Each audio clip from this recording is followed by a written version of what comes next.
हाय नमस्कार. आजची आपली रेसिपी आहे कोबीचा चटका.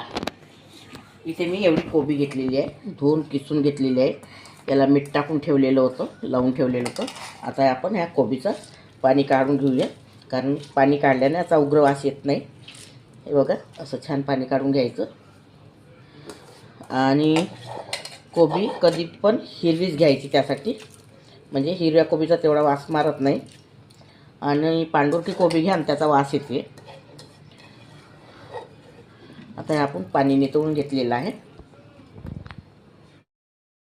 आता इथे मिक्सरमध्ये आपण बारीक करून घ्यायचे आहे. 7 ते 8 लसूण कळ्या आहे, 4 ते 5 मिरच्या घेतलेल्या आहे मी. आणि हे 2 तास डाळ घेतलेली आहे चण्याची भिजव, हे पण यामध्येच टाकायचे आपल्याला.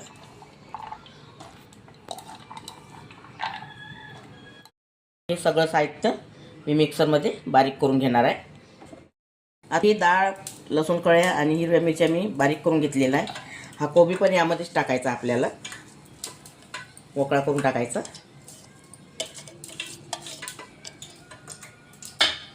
इथे दही घेतलेलं आहे 1 वाटी, ताजं दही घेतलेलं आहे मी छान.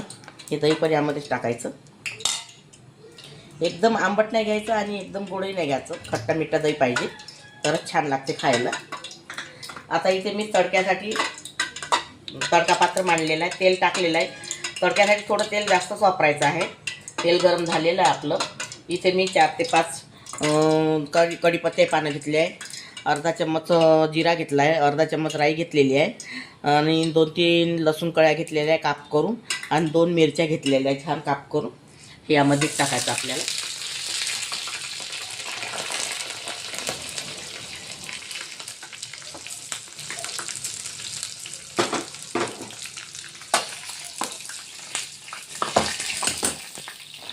इथे थोडा जिरा पावडर आहे, धनी पावडर आहे आणि हळद आहे. तुम्हाला वाटलं तर तुम्ही हळद टाकू शकता, ना ते स्किप करू शकता. हे पण या तडक्यातच टाकायचं आपल्याला. आणि ही साखर आहे 1 चम्मच यामध्ये टाकायची. आणि स्वादानुसार मीठ आहे, हे यामध्ये टाकायचं. तडका आपला झालेला आहे. तडका यामध्ये टाकून घ्यायचा परिपूर्ण.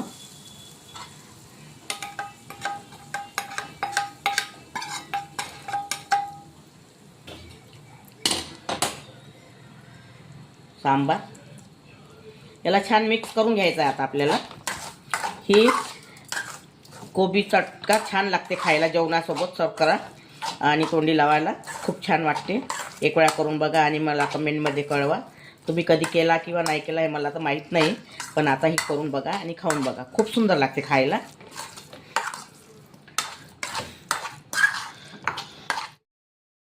हा आपला कोबी चटका तयार झालेला आहे. अगर तुम्हाला माझी रेसिपी आवडली असेल तर व्हिडिओला लाईक करा, शेअर करा आणि सबस्क्राईब करा. व्हिडिओ बघितल्याबद्दल धन्यवाद.